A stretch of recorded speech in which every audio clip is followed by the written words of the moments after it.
ఐద్వా రాష్ట్ర మహాసభ అనంతపురంలో జరుగుతూ ఉన్నాయి. ఈ రాష్ట్ర మహాసభలోపు అన్ని జిల్లాల్లో కూడా మహాసభ జరుగుతున్నాం. అందులో భాగంగానే ఈరోజు అల్లూరు జిల్లా పాడేరులో జరిగింది. దీనికి ముందు ర్యాలీ కూడా తీయడం జరిగింది. ముఖ్యంగా ప్రభుత్వాలు మారినా, జెండాలు మారినా ఎజెండాలు మాత్రం మారట్లేదు. పాలకుల యొక్క స్వభావం మారట్లేదు. దానికోసం ఈరోజు మహిళా సంఘం పోరాటం చేస్తుంది. మహిళల హక్కుల కోసం పోరాటం చేస్తుంది. ఈ 4 ఏళ్లలో ఏ సమస్యను పనిచేస్తాం, ఏ సమస్యలు పరిష్కారం అయ్యాయని చెప్పేసి చర్చించుకొని భవిష్యత్తులో ఏం చేయాలని చెప్పేసి కూడా మాట్లాడుకోవడం కోసం ఈ మహాసభలు జరుపుకుంటున్నాం. దాదాపు అనంతపురంలో 1000 మంది దాకా ప్రతినిధులు హాజరవుతారు రాష్ట్ర వ్యాప్తంగా కూడా. ఈరోజు సూపర్ 6 అమలు చేయమని చెప్పేసి కూడా నేను కోరుతాము. సూపర్ 6 అమల్లో ఒక భాగం ఫ్రీ బస్ వేసేది. ఫ్రీ బస్ చూస్తున్నాం. ఈరోజు నిన్న కండక్టర్లు అందరూ మూకుమ్మడిగా ఒక 80 మందో 90 మందో రాజీనామా చేస్తామని చెప్పేసి చెప్తా ఉన్నారు. దేనికోసం? ఆ రద్దీని మేము భరించలేకపోతున్నాం అని చెప్పేసి చెప్తా ఉన్నారు. అంటే ఫ్రీ బస్సు వేయచ్చు, కానీ బస్సుల సంఖ్య తగ్గించారు. బస్సుల సంఖ్యని పెంచాలి. అసలు ఉన్న బస్సులే సరిపోవట్లేదు. మరింత బస్సులు తగ్గించడం కూడా చాలా ప్రమాదకరం. అందుకని బస్సులు తగ్గించడం కాదు, బస్సులు పెంచి అప్పుడు ఫ్రీ బస్సు వేయమని చెప్పేసి అడుగుతున్నాం. అట్లాగే మహిళలకి ప్రతి నెల కూడా 1500 రూపాయలు ఇస్తామని చెప్పారు. ఇంకా దాని ఊసే మాట్లాడట్లేదు. అలాగే గ్యాస్ మీద డబ్బులు ఇంకా వచ్చే పని లేదు. కనుక సూపర్ 6 అనేది ఎప్పుడైతే మీరు ఓటు బ్యాంక్గా మహిళలు ఉపయోగించుకున్నారో వెంటనే అమలు చేయమని చెప్పి కూడా కోరుతా ఉన్నాం. అలాగే డ్వాక్రా మహిళలు 0 వడ్డీ, పావలా వడ్డీ కాకుండా అసలు వడ్డీ లేని రుణాలు ఇవ్వాలని చెప్పి డిమాండ్ చేస్తా ఉన్నాం. దాంతోపాటు ఈరోజు కూటమి ప్రభుత్వం అధికారంలోకి వచ్చిన తర్వాత మహిళలకి రక్షణ కరువైందని చెప్పేసి చెప్పాలి. ఎందుకంటే తినడానికి తిండి, ఉండడానికి ఇల్లు, కట్టుకోవడానికి బట్ట ఈరోజు కరువు అవుతా ఉంది. అభివృద్ధి అని చెప్పేసి చెప్తా ఉన్నారు. కానీ బీజేపీ పాలనలో అభివృద్ధి అనేది ఎక్కడ కూడా లేదు. అభివృద్ధి ఎవరికైందంటే అదానీ, అంబానీ వాళ్ళ అభివృద్ధి మాత్రం అయింది. ఈరోజు స్టీల్ ప్లాంట్ అమ్మేస్తా ఉన్నారు. ఈరోజు ఏజెన్సీ ప్రాంతంలో హైడ్రో పవర్ ప్రాజెక్ట్ ఎవరి కోసం? అదానీ కోసం. హైడ్రో పవర్ ప్రాజెక్ట్ కట్టామని చెప్పేసి చెప్తా ఉన్నారు. 7 పంచాయతీలు ఎఫెక్ట్ అవుతాయి. ఈరోజు పోలవరం ప్రాజెక్ట్ ఇంకా పూర్తి కాలేదు. ఇంకా నిర్వాసితులు కానీ వాళ్ళ ప్యాకేజీ అవ్వలేదు. వాళ్ళ ఇబ్బందులు చూస్తూ ఉన్నాం. గత సంవత్సరం ఫ్లడ్స్ వచ్చినప్పుడు చెట్టుకొక్కరు పట్టుకొక్కరు ఉండే పరిస్థితి వచ్చింది. అలాగే జోలాపుట్టు చూసాం, అక్కడ కూడా నిర్వాసితులు ఉన్నారు. అలాగే నాలుకో సంబంధించి చూసాం, అక్కడ కూడా నిర్వాసితులు ఉన్నారు. కాబట్టి నిర్వాసితులు పెంచే పని ఈరోజు ప్రభుత్వం చేస్తుంది తప్ప ఈరోజు హైడ్రో పవర్ ప్రాజెక్ట్ మాకు వద్దని చెప్పేసి చెప్తున్నప్పటికి కూడా ఈరోజు పెత్తందారుల మీద లేదా కార్పొరేట్ బడాబాబుల మీద వాళ్ళకున్న ఇష్టాన్ని ఎరతివాచిని పరిచి ఈరోజు గిరిజన హక్కుల్ని, గిరిజన భూముల్ని దారాదత్తం చేయడం కోసం పాలకవర్గం ప్రభుత్వం ప్రయత్నం చేస్తుంది. ఇది పచ్చి దుర్మార్గము. అందుకని హైడ్రో పవర్ ప్రాజెక్ట్ వెనక్కి తీసుకోవాలని చెప్పేసి కూడా మేము డిమాండ్ చేస్తాము. ఈ మహాసభ సందర్భంగా ఒక తీర్మానం కూడా పాస్ చేసే పరిస్థితి కూడా ఉంది. అలాగే జీవో నెంబర్ 3ని వెంటనే పునరుద్ధరించాలి. ఈరోజు పాలకులు ఏం చెప్పారు? జీవో నెంబర్ 3 అమలు చేస్తామని చెప్పేసి గతంలో అధికారానికి వచ్చారు. కానీ దాన్ని ఇప్పుడు తూట్లు పడుస్తూ ఉన్నారు. జీవో నెంబర్ 3ని పునరుద్ధరించాలి. ఆ రకంగా ఉద్యోగ అవకాశాలు మరింత మెరుగుపడడం కోసం ఇక నిరుద్యోగ యువత అనేది లేకుండా ఉంటుందని చెప్పేసి మేము భావిస్తూ ఉన్నాం.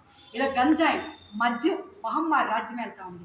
ఏజెన్సీ ప్రాంతాల్లో గంజాయి మహమ్మారి విపరీతంగా ఉంది. దీన్ని కంట్రోల్ చేయడం కోసం పాలకవర్గం సీరియస్గా ప్రయత్నం చేయాలి. అమాయకులైన గిరిజన బిడ్డలు అన్యాయం అయిపోతున్నారు, జైల్లో మగ్గుతూ ఉన్నారు. అలా కాకుండా వాళ్ళకి ఖచ్చితంగా ఉపాధి కల్పించే ప్రయత్నం చేయాలని చెప్పి కూడా మేము డిమాండ్ చేస్తా ఉన్నాం.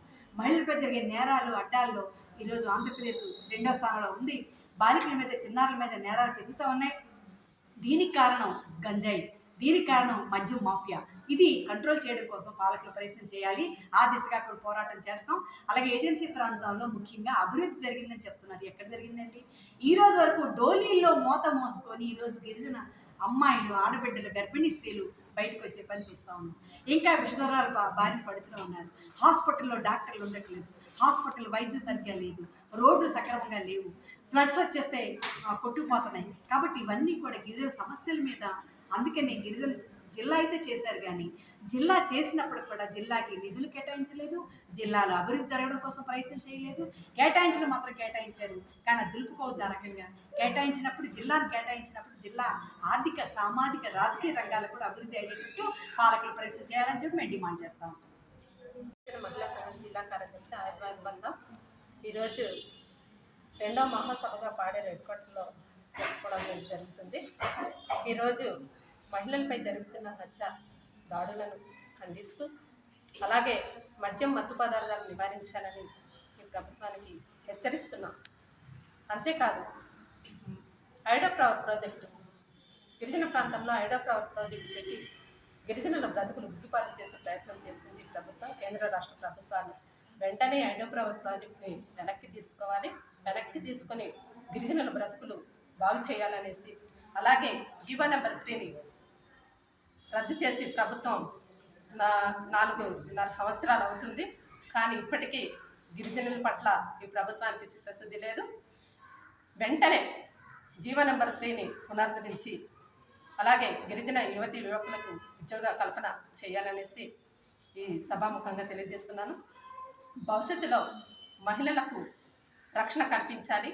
కేంద్ర రాష్ట్ర ప్రభుత్వాలు మహిళల పట్ల వివక్షత చూపుతున్న ప్రభుత్వాలు గతంలో ఎలాగైతే మహిళల్ని అడిచివేశారో, అప్పుడు మహిళలు ఎలా తిరగబడ్డారో, ప్రభుత్వాలు ఎలా కింద దిగాయో అలాగే జరుగుతాయని తెలియజేస్తూ ఈ మహాసభ వేదికగా భవిష్యత్తు కర్తవ్యాన్ని మేము నిర్ణయించి భవిష్యత్తుగా ఈ మహిళా సంఘంగా ఉద్యమాన్ని ఉధృతం చేస్తామని, ఇప్పుడు ప్రభుత్వానికి డిమాండ్ చేసినవన్నీ చేయకపోతే భవిష్యత్తులో ఇవి మహిళల చేత ఉద్యమాన్ని చేపడతామనేసి హెచ్చరిస్తున్నాం. కాదు మేడం గారు, ముఖ్యంగా మీరు ఇప్పుడు అన్ని 70 యాక్ట్ అది రాజ్యాంగంలో పొందుపరిచిన ఇది మన హక్కు కల్పించారు మనం డాక్టర్ బాబాసాహెబ్ అంబేద్కర్ గారు.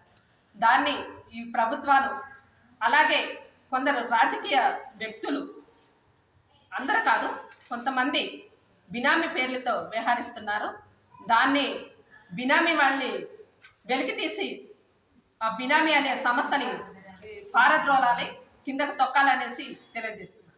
ఎన్నిసార్లు చెప్పిన ఇప్పుడు వరకు అది ఎప్పుడు కూడా ఇంకా ఇది ప్రభుత్వాల లోపము. బినామీలు పెరగడం అన్నట్టు ప్రభుత్వాల లోపం. ప్రభుత్వాలకి అధికారులకి ఎన్నిసార్లు విన్నవించినా సరే వాళ్ళు తూతు మంత్రంగా పనిచేస్తున్నారు తప్ప ఒక చిత్తశుద్ధితో పనిచేయట్లేదు అనేసి నేను తెలియజేస్తున్నాను. దీని పట్ల ఏమైనా మీరు మహిళా సంఘంగా ఏమైనా ప్రణాళికలు ఏమైనా చేపడతారా? భవిష్యత్తులో చేపడతాం. మేము కూడా తీసి భవిష్యత్తులో దీన్ని కొనసాగింపు చేస్తాం. దీన్ని అరికట్టే ప్రయత్నం మేము కూడా చేస్తాం. మహిళా సంఘం పాలకులకి చిత్తశుద్ధి లేకపోవడమే బినామీలు పెరగడం. ఖచ్చితంగా 1/70 చట్టం పోరాడి సాధించిన చట్టం. యూపీఏ 2 గవర్నమెంట్ ఉన్నప్పుడు వైఎస్ రాజశేఖర రెడ్డి అప్పుడు ముఖ్యమంత్రి. యూపీఏ 2 గవర్నమెంట్కి పోరాడితే 1 ఉపాధి హామీ చట్టం, 2 1/70 చట్టం, 3 సమాచార సేకరణ చట్టం, ఈ 4 అంశాలను సాధించుకున్నాం. కానీ 1/70 చట్టం అనేది ఈరోజు పాలకుల యొక్క చిత్తశుద్ధి కనుగోవడమే దీనికి కారణం. దీనివల్లే నిర్వీర్యం అయిపోతాం. దీనికి సంబంధించి ఖచ్చితంగా 1/70 చట్టం గిరిజన భూములు గిరిజనులకే దక్కాలి, నో డౌట్ ఎట్ ఆల్. దీనికోసం మహిళా సంఘం అహర్నిశలు పోరాటం చేస్తుంది. ఆనాడు బృందాకర్ రాజ్యసభ సభ్యురాలుగా పోరాటం చేసింది.